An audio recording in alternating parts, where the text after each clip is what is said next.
The Grand Council chamber of the Galactic Concordat fell silent as emergency protocol lights pulsed crimson through its transparent dome. High Counselor Zinra, their crystalline form refracting the warning lights, stood motionless before the assembled representatives of 300 peaceful civilizations. On the massive holographic display behind them, another colonial world vanished in a flash of sickly green light. The entropy swarm has breached the Orion Arms defensive line, Zinra announced, their voice modulator barely masking their distress. The Concordat's most advanced fleet has been eliminated. Completely. The chamber erupted in chaos. Representatives of species that had known nothing but peace for millennia found themselves facing extinction. The swarm had emerged from deep space 6 months ago, a seemingly endless tide of biomechanical horrors that consumed everything in their path. The Concordat's defensive technologies, designed for asteroid deflection and atmospheric protection, proved useless against an enemy that adapted to every countermeasure. In the midst of the pandemonium, Science Director Ventel approached the High Counselor's podium. The arthropodian's antenna twitched nervously as she interfaced with the chamber's data systems. "There might be one option left," she chittered softly, "but you're not going to like it." The display shifted to show a small blue-green planet, third from an unremarkable yellow star. Earth. The Deathworlders. Zinra's crystalline form vibrated with shock. That's beyond desperate. Their world was quarantined for good reason. Perhaps those reasons are exactly why we need them now, Ventel responded, bringing up more detailed scans. Look at their history. Their planet should be uninhabitable by our standards. Extreme gravity, atmospheric pressure variations, temperature swings that would shatter most species, and predators that would give our finest warriors nightmares. Yet they didn't just survive. They thrived. The display showed humans scaling impossibly high mountains, diving into crushing ocean depths, and building cities and environments that would kill most Concordat species instantly. More disturbing images followed. Their conflicts, their weapons, their sheer determination to overcome any obstacle. "They're primitive," one council member objected. "They haven't even achieved unified planetary governance, let alone mastered faster-than-light travel." "But look at how they'd fight," Ventel insisted. "Their military technology, while crude by our standards, shows remarkable effectiveness. They understand warfare in ways we never had to learn, ways we actively avoided learning." Zinra studied the data in silence. The entropy swarm had already consumed dozens of worlds, their biomechanical forms absorbing and repurposing everything they touched. The Concordat's weapons, designed for precision and minimal collateral damage, barely scratched their ever-evolving armor. "Show me their combat capabilities," they'd finally ordered. The display shifted again, showing human military exercises. The council watched in horrified fascination as these Deathworlders willingly subjected themselves to conditions that would kill most sapient species. Their ships, while primitive, were built to withstand stresses that would tear Concordat vessels apart. Their soldiers trained in environments that simulated every imaginable horror. "They're not just strong," Ventel explained. "They're adaptable in ways we can barely comprehend. Their entire history is an endless cycle of overcoming impossible challenges. And right now, we face the most impossible challenge in Concordat history." Zinra's crystalline form pulsed with deep colors as they contemplated the unthinkable. The Concordat had avoided contact with Earth for centuries, marking it as too dangerous, its inhabitants too volatile. Now those very qualities might be their only hope. "Prepare a transmission," they ordered. "Send them everything. Our star charts, our technology database, our FTL designs. Show them what the swarm has done to our worlds. And," they paused, their form dimming slightly, "offer them whatever they want in return for their help." As the message was prepared, Zinra addressed the still stunned council. "I know many of you fear humans. The archives call them aggressive, territorial, and dangerously unpredictable. But the entropy swarm cannot be reasoned with. They cannot be appeased. Perhaps they gestured to the images of Earth's warriors training in conditions that would kill most Concordat species instantly. Perhaps it takes monsters to fight monsters. The transmission, encoded with the Concordat's most advanced protocols, shot across space toward the little blue world they had long feared to contact. On Earth, at precisely 300 hours UTC, every major radio telescope and military installation received the same message, a desperate plea for help from the stars, calling upon humanity's unique capabilities not for conquest or destruction, but for salvation. Humanity's response would change the galaxy forever. General Sarah Chen stood before the United Earth Defense Council, her weathered face illuminated by holographic projections of the alien message. The underground chamber in Geneva hummed with tension as military leaders and heads of state from every nation processed the unprecedented situation before them. "Let me be absolutely clear," she began, her voice carrying years of command experience. "What we're looking at isn't just first contact. It's a cry for help from a civilization that's technically centuries ahead of us, yet finds themselves helpless against this entropy swarm." The holographic display shifted to show the alien technical database. Dr. James Rodriguez, Earth's leading physicist, appeared on the main screen, his eyes bright despite obvious exhaustion. "The Concordat's technology is remarkable," he reported. "Their faster-than-light drive alone would advance us by centuries. But what's fascinating is what they didn't do with it. They never weaponized their discoveries. Their shields are purely defensive. Their sensors were never adapted for targeting systems. And these entropy swarm creatures?" asked the Chinese premier. The display changed to show footage of the biomechanical horrors consuming alien worlds. The swarm moved like a living tide of metal and flesh, each unit adapting and evolving as it absorbed new technology and biological material. "They're unlike anything we've ever theorized," Dr. Rodriguez explained. "But they have weaknesses the Concordat never exploited. Their adaptive capabilities have limits. They evolve to counter specific threats, but they can't adapt to everything simultaneously. More importantly, they follow predictable behavioral patterns." General Chen smiled grimly. "They're predators, and humanity has been dealing with predators since we first climbed down from the trees." The Russian president leaned forward. "What about defending Earth? If we commit resources to help them, what protects us?"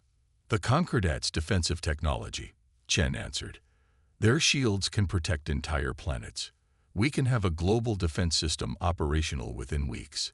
But more importantly," she gestured to the technical specifications, "their technology combined with our military experience gives us advantages they never imagined." The debate raged for hours. Military strategists analyzed combat footage, economists calculated the benefits of alien technology, and politicians argued about risks and rewards. Through it all, General Chen waited patiently, answering questions and explaining possibilities. Finally, the UN Secretary General called for silence. "We've seen the evidence. We've heard the arguments. Now we must decide. Do we hide behind our new shields and watch an alien civilization die, or do we show the galaxy that humanity's strength can be used to protect others?" The voting began. One by one, world leaders registered their decisions. When the final tally appeared, Chen stepped forward immediately. "With your permission, I'd like to implement Operation Aegis immediately. We've already selected our best ships for upgrade. The Concordat's technology will let us refit them within days instead of months." "How long until we can launch?" asked the Secretary General. 2 weeks for the first battle group," Chen replied. "We'll start with our newest carriers and destroyers. Dr. Rodriguez's team has already figured out how to combine our weapons with their shield technology." As the council adjourned, Chen remained behind, studying footage of Concordat worlds falling to the swarm. She thought about humanity's long history of warfare, how every advancement in technology had been tested first in combat. The Concordat feared war so much they never learned its lessons. Now they needed someone who understood both the art of war and the importance of protecting the innocent. "Send word to all commands," she ordered. "Operation Aegis begins now. It's time to show the galaxy what humanity can do when we fight for something bigger than ourselves." Around the world, military bases sprang into action. Ships were moved into position for upgrading. Crews began intensive training with the new technology. Factories switched to war production. Humanity had made its decision. The Deathworlders were going to war not for conquest or glory, but to save those who couldn't save themselves. Captain Maya Santos stood on the bridge of the ESS Hyperion, Earth's first faster-than-light carrier, watching her crew make final preparations. The massive vessel, a hybrid of human military design and Concordat technology, hummed with power that would have seemed magical just weeks ago. "Jump drive charge," reported Lieutenant Wong from his station. "Concordat coordinates locked in." Maya took a deep breath. Decades of naval experience hadn't prepared her for this moment. "All hands. This is the captain. In 30 seconds, we make humanity's first FTL jump. Remember your training. Remember why we're here." The jump felt like a blink. One moment they were near Mars. The next they emerged at the edge of Concordat space. 5 Earth warships, led by the Hyperion, materialized in perfect formation. A Concordat station hung in space before them, its crystalline architecture glowing with internal light. "By the stars, you actually came," a trembling voice transmitted. We didn't think you would really." "This is Captain Santos of the Earth ship Hyperion," Maya responded calmly. "We received your call for help. Show us what we're up against."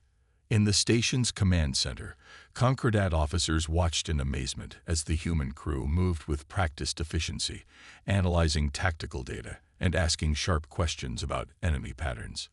Their fear of the Deathworlders warred with desperate hope. The tactical display showed the entropy swarm's approach to a heavily populated system. Each unit was a nightmare of evolved metal and biological components, learning and adapting with every engagement. "They're not just evolving randomly," Lieutenant Commander Jackson, the Hyperion's tactical officer, observed. "Look at the pattern. They're optimizing, but within constraints. Each adaptation has a cost." "Their behavior is predictable too," Maya added. "They attack like pack predators, probing for weakness before committing to full assault. We've been studying predators since before we invented writing." Alarms blared across the station. The swarm had appeared near a Concordat colony sooner than expected. The alien officers began panicking, but Maya's voice cut through the chaos. "All Earth ships, battle stations. Time to show them how Deathworlders fight." The human fleet moved with shocking speed and precision. The Concordat watched in awe as Earth fighters launched, performing maneuvers that would kill most alien pilots. The ship's hybrid weapons combined human aggressive innovation with alien advanced technology. "Remember," Maya broadcast to all channels, "they adapt to specific threats, but they can't adapt to everything at once. Hit them with multiple attack types simultaneously. Make them choose which adaptation to prioritize." The battle erupted in a display of tactics the galaxy had never seen. Earth fighters executed high-G maneuvers that would have turned Concordat pilots to paste, their modified engines pushing limits the aliens had never imagined. The Hyperion's main guns, originally designed by the Concordat for stellar research, had been repurposed into devastating weapons that exploited the swarm's adaptation limits. "They're splitting their evolution responses," Jackson reported with grim satisfaction. "Half are hardening against our kinetic weapons, half against energy attacks. That means each half is vulnerable to the other weapon type." Maya watched as her crews implemented strategies developed over thousands of years of human warfare. The swarm, for all its terrifying ability to evolve, had never faced an enemy that understood predator psychology so intimately. It had never encountered a species that had evolved on a world where everything was trying to kill them. "Pattern shift," Lieutenant Wong called out. "They're attempting to encircle our position." Maya smiled. "They're using pack predator tactics. Execute Operation Reverse Ambush." The Earth fleet's formation appeared to break in panic, exactly what a pack predator would expect from cornered prey. But as the swarm units moved to exploit the apparent weakness, the human ships revealed their true positions. Caught in a crossfire of their own making, the swarm units found themselves unable to adapt quickly enough to multiple threat types from multiple directions. The Concordat officers watched in stunned silence as the Deathworlders systematically dismantled an enemy that had seemed unstoppable. Every human tactic seemed to violate their understanding of civilized warfare, yet each one proved devastatingly effective. When the last swarm unit went dark, Maya opened a channel to the Concordat station. This was just a probe of their vanguard force, she reported clinically. But now we know their weaknesses. If you're willing to learn, we can teach you how to fight them. The aliens stared at their tactical displays, where the debris of the supposedly invincible swarm drifted in space. They had feared the Deathworlders' savage nature, never understanding that sometimes survival required a predator's instincts. Now they began to grasp why Earth's harsh evolution had produced exactly the allies they needed. Dr. Elena Patel stood in the hybrid laboratory aboard the Concordat's primary research station, surrounded by holographic displays showing swarm behavior patterns. 3 months into the war, humanity had transformed the peaceful alien scientific facilities into something entirely new, a fusion of Concordat theory and human practical experience. Look at how they respond to simultaneous threats, she explained to the gathered Concordat scientists. Their adaptation mechanism has limits we can exploit. Every time they evolve a defense against one attack type, they become more vulnerable to others. The aliens watched in fascination as she manipulated the data, showing how human military tactics were systematically probing the swarm's capabilities. What seemed like chaos to the Concordat was actually a carefully orchestrated experiment on a galactic scale. We've identified 3 primary weaknesses, Elena continued. First, their distributed intelligence has a communication delay. Second, their evolutionary responses follow predictable patterns. And third, she smiled, they've never encountered an enemy that thinks like we do. In orbit above the station, Captain Santos supervised the modification of Concordat vessels. The peaceful aliens were learning, slowly but surely, how to fight. More importantly, they were learning why humans fought the way they did. Your ships are amazing pieces of engineering, she told the Concordat shipmaster. But you designed them for comfort and safety. We're teaching them to dance. The hybrid fleet grew as more Concordat crews volunteered for human combat training. Many couldn't handle the physical stress that humans took for granted, but they found other ways to contribute. Their intuitive understanding of their own technology, combined with human tactical innovation, created possibilities neither species had imagined. They're attacking the Centauri sector. The alert rang through the station. But this time, there was no panic. The response was immediate and coordinated. Launch hybrid squadrons, Maya ordered. Concordat ships, maintain defensive formation delta. Earth units, prepare for aggressive maneuver. The battle that followed demonstrated how far both species had come. Concordat vessels, their systems modified by human engineers, provided perfect support for Earth's more aggressive ships. The swarm encountered not just one enemy, but 2 species fighting as one, each complementing the other's strengths. They're adapting to our energy weapons, a Concordat officer reported. Good, Maya replied. That's exactly what we wanted. Execute protocol switchback. The Earth ships immediately switched to kinetic weapons, while the Concordat vessels unleashed a new type of quantum field that human scientists had helped them develop. The swarm, caught in mid-adaptation, found itself facing weapons it had never encountered. Back in the laboratory, Elena watched the battle data with satisfaction. See how they try to optimize their evolution.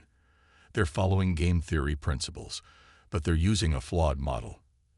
They assume all opponents think like they do. A young Concordat scientist, who had been working closely with Elena, suddenly straightened. That's why they can't counter your strategies effectively. They're trying to predict your actions using their own logic. Exactly, Elena beamed. They're sophisticated, but they're predictable. They can't understand why we would choose a tactical option that puts our own units at risk. They don't realize that humans evolved taking calculated risks, that we understand sometimes you have to sacrifice a piece to win the game. The tactical displays showed the battle's conclusion. Another swarm fleet destroyed, another sector secured. But more importantly, the data showed something new. The swarm was beginning to exhibit signs of uncertainty. For the first time, it was encountering an enemy it couldn't categorize, couldn't predict, couldn't outthink. Your species frightens us sometimes, the Concordat scientist admitted to Elena. The risks you take, the way you think about combat, it's so different from everything we believe. Elena looked at the battle data, thinking about humanity's long journey from prey species to apex predator. We evolved on a world that tried to kill us every day, she explained. We survived by learning, adapting, and most importantly, by protecting each other. Yes, we understand violence in ways that horrify you, but we also understand why it's sometimes necessary, not for conquest or dominance, but to protect those who can't protect themselves. The scientist considered this as they watched human and Concordat ships moving in perfect formation, each covering the other's weaknesses. Perhaps they realized this was why the humans had achieved something the Concordat never could. They hadn't just learned to fight, they had learned when to fight, and why. Admiral Sarah Chen stood on the bridge of the ESS Prometheus, humanity's newest flagship, as the combined fleet prepared for their final confrontation with the entropy swarm. The massive viewscreen showed thousands of ships, human and Concordat vessels flying together, their formations a testament to how far both species had come. They've consolidated their remaining forces at the Galactic core, Captain Santos reported from the Hyperion. Intelligence suggests they're attempting to reach the supermassive black hole. To what end? High Counselor Zinra asked from their command ship. They're desperate, Chen replied. Our attacks have forced their distributed intelligence to concentrate. They're seeking a power source massive enough to fuel one final evolution. The tactical display showed the swarm's position, a writhing mass of biomechanical horror larger than anything they'd encountered before. The remaining swarm units had merged into a single entity, drawing on the black hole's immense gravitational energy. If they succeed in accessing that power, Dr. Patil warned from her research station, their adaptation capabilities will become virtually unlimited. We won't be able to exploit their evolutionary constraints anymore. Chen studied the display, her mind racing through centuries of human military history. Then we don't let them complete the transformation. All ships, execute Operation Prometheus. The combined fleet moved with practiced precision. Concordat vessels, now comfortable with human combat maneuvers, took their positions alongside Earth ships.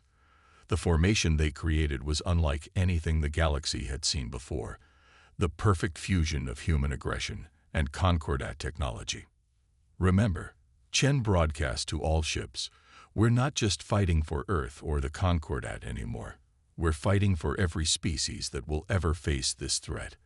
The galaxy needs to know that predators can become protectors. The battle erupted with devastating intensity. The swarm, in its concentrated form, unleashed attacks that would have annihilated the Concordat fleet 6 months ago. But now, human tactical innovations combined with Concordat defensive technology to hold the line. They're adapting faster than ever, Santos reported as the Hyperion's weapons struck the massive entity. Each attack is only effective for a few seconds before they evolve countermeasures. That's exactly what we wanted, Chen smiled grimly. Keep pushing them. Force them to adapt. Dr. Patel, are you seeing this? Yes, Elena's voice was tight with excitement. Their adaptation rate is approaching critical mass. They're so focused on countering our attacks that they're not seeing the real threat. The swarm entity continued to grow, its surface rippling with constant evolutionary changes. Each new human or Concordat weapon was met with an immediate adaptation. But with each adaptation, the entity's internal structure became more complex, more unstable. All ships fall back to secondary positions. Chen ordered, "Prepare for final phase." The combined fleet pulled away in perfect synchronization, maintaining a steady barrage that kept the swarm's attention focused on defense. The entity, now merely the size of a small moon, reached toward the black hole's energy. "They think they're winning," Chen observed. "They think we're retreating. They don't understand that sometimes victory requires sacrifice." At her signal, a small group of ships broke formation. Led by the Hyperion, they drove straight toward the heart of the swarm entity. The massive creature's surface rippled, evolving new defenses against this apparent suicide run. "Now, Dr. Patel." Alina's voice rang clear, initiating quantum resonance cascade. At her signal, a small group of ships broke formation. Led by the Hyperion, they drove straight toward the heart of the swarm entity. The massive creature's surface rippled, evolving new defenses against this apparent suicide run. "Now, Dr. Patel." Alina's voice rang clear, initiating quantum resonance cascade. The weapons they'd developed together, human and Concordat science working as one, fired simultaneously. But they weren't aimed at the swarm's exterior. Instead, they targeted specific frequencies within its evolved structure. Frequencies that humans had identified by studying Earth's own complex ecosystems. The entity's surface, evolved to perfect defense, became its own worst enemy. The cascade rippled through its complex structure, each adaptation amplifying the effect. The swarm, in its desperate attempt to counter every threat, had evolved itself into a state of catastrophic instability. "All ships, maximum thrust," Chen ordered as the chain reaction began. The combined fleet accelerated away as the massive entity began to collapse, its own evolutionary adaptations turning against it. The space around the galactic core lit up with an explosion that would be visible across the galaxy. When the light faded, the swarm was gone. In its place drifted fragments of biomechanical material, each piece inert and harmless. The threat that had nearly destroyed the Concordat had been defeated not just by superior firepower, but by understanding the fundamental principles of evolution and adaptation. Principles that humanity had learned through millions of years on their harsh, beautiful world. High Counselor Zinra's voice broke the silence. "The galaxy will never forget this day.